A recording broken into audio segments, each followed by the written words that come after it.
আসসালামু আলাইকুম ওয়া রাহমাতুল্লাহি ওয়া বারাকাতুহু। আত-তরিক ইলা সরফ কিতাবের অনলাইন দার্সের আজ তৃতীয় সবক।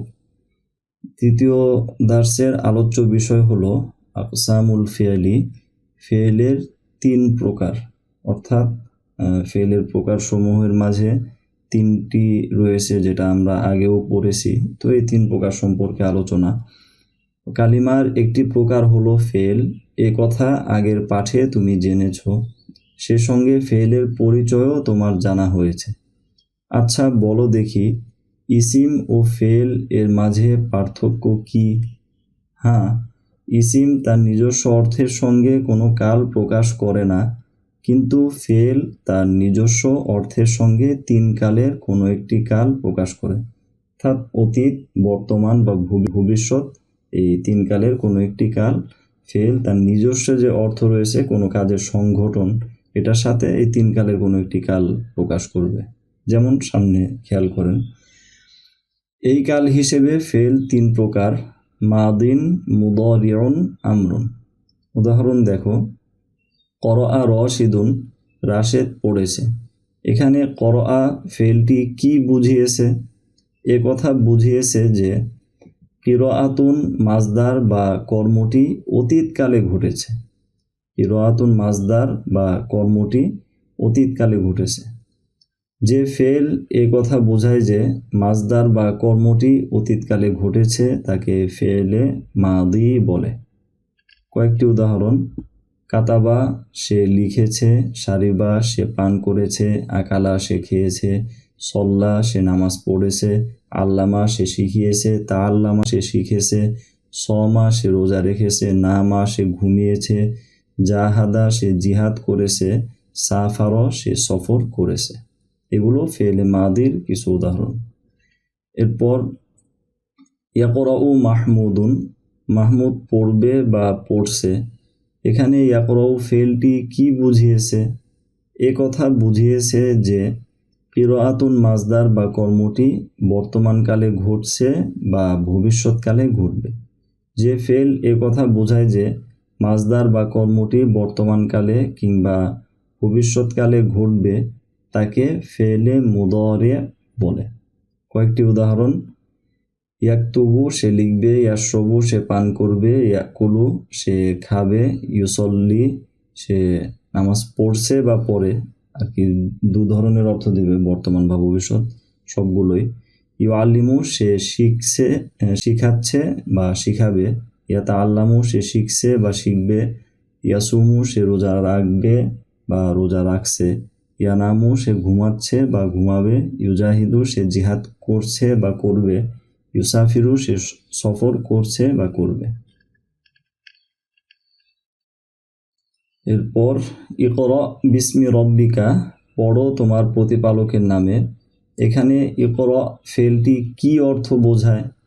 মুখাতব এর কাছে কিরাআতুন মাজদার বা কর্মটি সম্পন্ন করার দাবি জানায়, অর্থাৎ হে মুখাতব, তুমি কিরাআতুন মাজদার বা কর্মটি ভবিষ্যৎকালে সম্পন্ন করো। যে ফেল মুখাতব এর কাছে ভবিষ্যৎকালে মাজদার বা কর্মটি সম্পন্ন করার দাবি জানায়, তাকে ফেলুল আমরি বলে।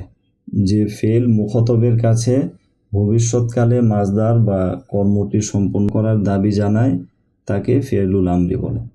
কয়েকটি উদাহরণ: উক্তুব, তুমি লেখো; ইশরব, তুমি পান করো। অর্থাৎ মুখাতবের কাছে শুরবুন, এই কাজটি ভবিষ্যৎকালে ঘটানোর বা করাটা চাওয়া হচ্ছে, এখানে সম্পন্ন করার দাবি করা হচ্ছে। কুল, তুমি খাও; সল্লি, তুমি নামাজ পড়ো; আলিম, তুমি শেখাও; তাআল্লাম, তুমি শিখো; সুম, তুমি রোজা রাখো; নাম, তুমি ঘুমাও; জাহিদ, তুমি জিহাদ করো; সাফির, তুমি সফর করো। উপরের আলোচনা থেকে তুমি নিশ্চয়ই বুঝতে পেরেছো যে ফেল এর মূল অর্থ হলো কোনো কালে কোনো মাজদার বা কর্মের সংঘটন। অতঃপর ফেল তার কাঠামোগত কারণে এই অর্থের পাশাপাশি 3 কালের কোনো একটি কাল প্রকাশ করে। অর্থাৎ ফেলের মূল অর্থ হলো একটি কাজের সংঘটন, অর্থাৎ একটি কাজের ঘটা বোঝাবে, যেমন আকরাউ আমি যদি বলি বা আদরুসু বলি, তাহলে এটি দারসুন অধ্যয়ন করা এই কাজটির সংগঠন বোঝাচ্ছে। পাশাপাশি এই ফেলটাকে যেভাবে গঠন করা হলো আদরুসু, এখানে ফেলে মুদারের আলামত যোগ করা হয়েছে কি, এগুলো ইনশাল্লাহ সামনেই জানতে পারবেন। তো এই পাশাপাশি আলামতের কারণে, কাঠামোর পরিবর্তনের কারণে এর সাথে এটি কালের অর্থ প্রকাশ করবে। ফেলে মাদি শুধু অতীতকাল প্রকাশ করে, ফেলে মুদারে বর্তমান ও ভবিষ্যৎকাল প্রকাশ করে, আর ফেলুল আমরি শুধু ভবিষ্যৎকাল প্রকাশ করে। মূল কথা, কাল হিসেবে ফেল 3 প্রকার: মাদি, মুদারে, আমর। যে ফেল এই কথা বোঝায় যে মাজদারটি অতীতকালে ঘটেছে তাকে ফেলে মাদি বলে। যে ফেল এই কথা বোঝায় যে মাজদারটি বর্তমানকালে ঘটছে কিংবা ভবিষ্যৎকালে ঘটবে তাকে ফেলে মুদারে বলে। যে ফেল ভবিষ্যৎকালে মাজদারটি সম্পন্ন করার আদেশ বোঝায় তাকে ফেলুল আমরি বলে। এখানে নিচে 1 নাম্বার টিকায় কিছু জরুরি কথা আছে, এগুলো আমাদের মুখস্থ করে নিতে হবে। প্রথমত, হাবাচক ফেলকে ফেলে মুসবাত বলে। হাবাচক ফেলকে ফেলে মুসবাত বলে, যেমন করআ ইয়াকরাউ, সে পড়েছে বা সে পড়বে, এগুলো সব হাবাচক ফেল। নাবাচক ফেলকে ফেলে মানফি বলে, যেমন মা করআ, সে পড়েনি, লা ইয়াকরাউ, সে পড়বে না। তো এগুলো সব দুটোই নাবাচক অর্থ বুঝিয়েছে, তো এই কারণে এগুলোকে ফেলে মানফি বলা হবে। এরপর আরও আছে টিকা পরের পৃষ্ঠার শেষে, খেয়াল করেন। টিকা পূর্ব পৃষ্ঠার পর, যে ফেলের ফাইল উল্লেখিত থাকে তাকে ফেলে মারুফ বলে। যেমন নাসর রশিদুন খালিদান, রাশেদ খালেদকে সাহায্য করেছে। অর্থাৎ কে সাহায্য করেছে এটা ফাইলটা এখানে উল্লেখ আছে। তো এখানে নাসর ফেলটি মারুফ, কেননা তার ফাইল উল্লেখিত হয়েছে। রশিদুন শব্দটি হচ্ছে ফাইল। যে ফেলের ফাইল অনুল্লেখিত থাকে তাকে ফেলে মাজহুল বলে। ফেলে মাজহুল আপনারা আগে পড়েননি, এই কারণে বুঝতে কিছুটা সমস্যা হবে। ইনশাল্লাহ সরফেই ফেল গঠন করার দার্স যখন শুরু হবে তারপরে এই ফেলে মাজহুলের আলোচনা আসবে। যেমন নুসির খালিদুন, খালেদকে সাহায্য করা হয়েছে। নাসর খালিদুন মানে খালেদ সাহায্য করেছে, আর নুসির খালিদুন খালেদকে সাহায্য করা হয়েছে। ফেলে মাজহুলগুলোর অর্থ এমনই। তো খালেদকে সাহায্য করা হয়েছে, কে খালেদকে সাহায্য করেছে ফাইলটি কিন্তু এখানে উল্লেখ নেই, বরং এখানে ফাইলকে অনুল্লেখ রাখা হয়েছে। এখানে নুসির ফেলটি মাজহুল, কেননা তার ফাইল উল্লেখিত নেই, বরং মাফউলুন বিহিকে ফাইলে স্থলবর্তী করা হয়েছে। অর্থাৎ খালিদুন মূলত এই নাসর যে ফেলটি ছিল ফেলে মারুফ, এটির মাফউলুন বিহি ছিল। যেমন উপরে খেয়াল করলে বুঝতে পারবেন যে নাসর রশিদুন খালিদান, রাশেদ খালেদকে সাহায্য করেছে। তো খালিদুন এটা মূলত মাফউলুন বিহি ছিল, তো ফাইলকে এখানে হজফ করে অনুল্লেখ রেখে এখানে মাফউলুন বিহিকে তার স্থানে আনা হয়েছে, এ কারণে এটাকে নাইবুল ফাইলি বলে। যাই হোক, এসব বিষয়ে ইনশাল্লাহ সামনে বুঝতে পারবেন। ফেলে মাজহুল গঠন করার বিস্তারিত আলোচনা সামনে আসবে সরফেই। এই কারণেই তা মানসুব না হয়ে মারফু হয়েছে। যেহেতু এটি মাফউলুন বিহি, কিন্তু এটাকে যেহেতু ফাইলের স্থানে রাখা হয়েছে, ফাইলের স্থানে থাকার কারণে তা মানসুব হয়নি, অর্থাৎ তার শেষে জবর হয়নি, মারফু মানে শেষে রফা যুক্ত হয়েছে। তো এখানে এআরাব সংক্রান্ত একটি কথা বলে রাখি, যেটা জরুরি। মারফু মানসুব এ সংক্রান্ত আলোচনা যেহেতু আসলো, এটা হয়তো বুঝবেন না যে এআরাব মূলত 4টি। মুআরাব যে ইসিমগুলো আছে, অর্থাৎ যে সকল ইসিম বা ফেলের শেষে পরিবর্তন হয় সেগুলোকে মুআরাব বলে। তো মুআরাব ইসিম বা ফেলের এআরাব 4টি, 4 প্রকারের: রফা, নসব, জর, জজম। রফউন, নসবুন, জাররুন, জাজমুন, এই 4টি হলো মুআরাব ইসিম বা ফেলের এআরাব। তো এই এআরাবগুলো এক এক সময় এক এক মাধ্যমে হবে।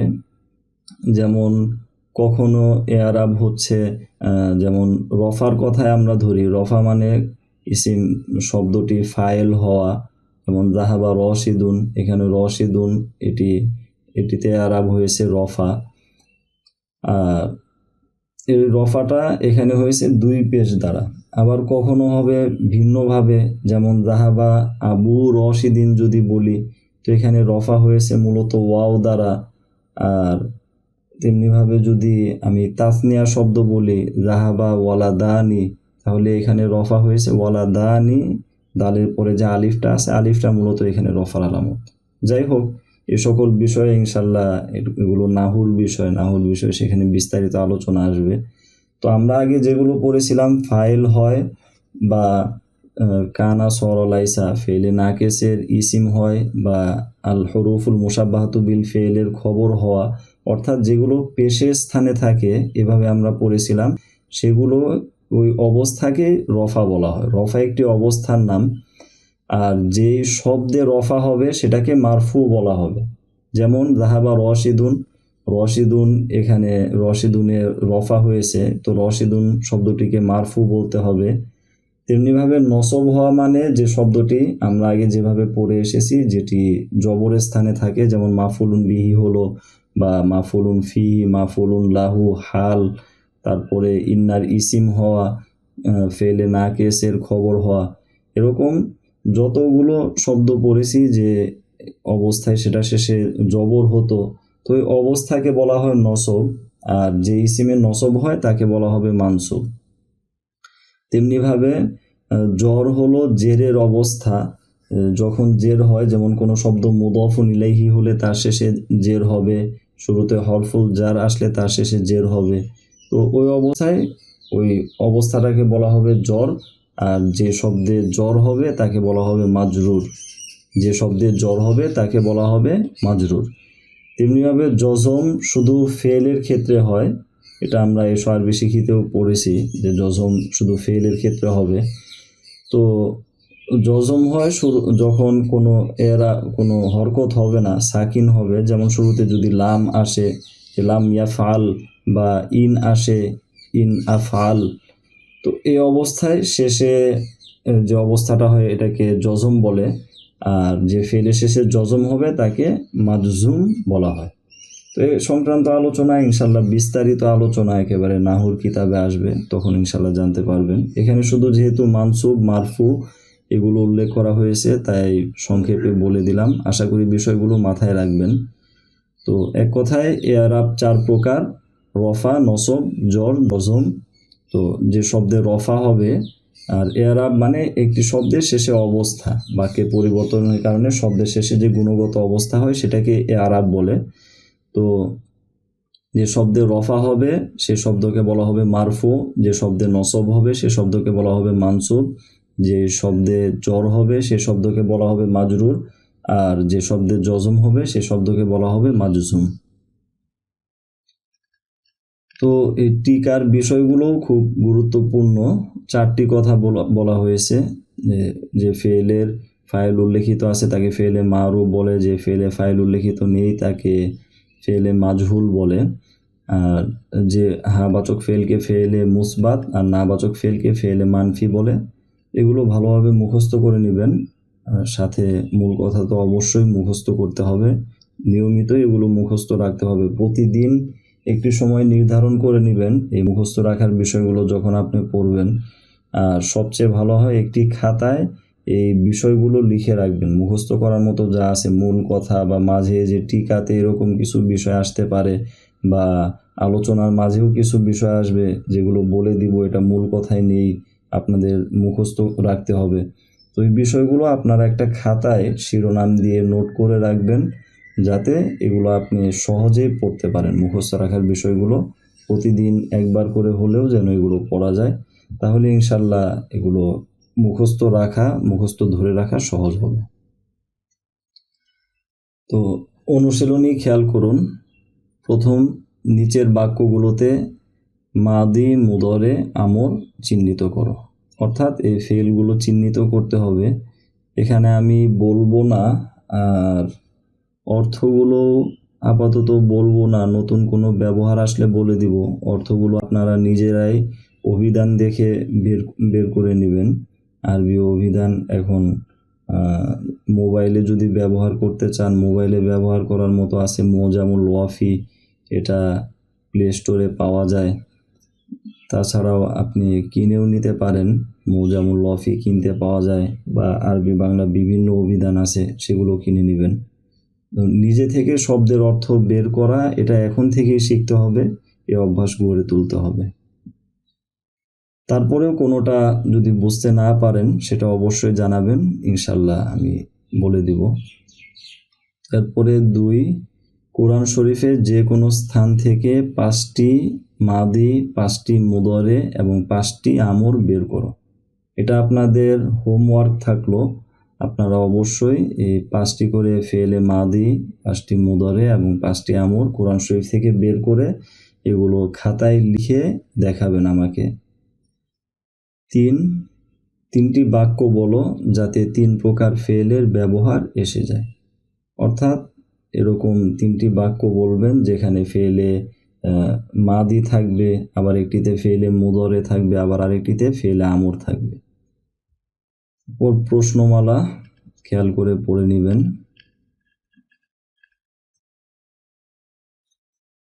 আজকের দার্স এ পর্যন্তই।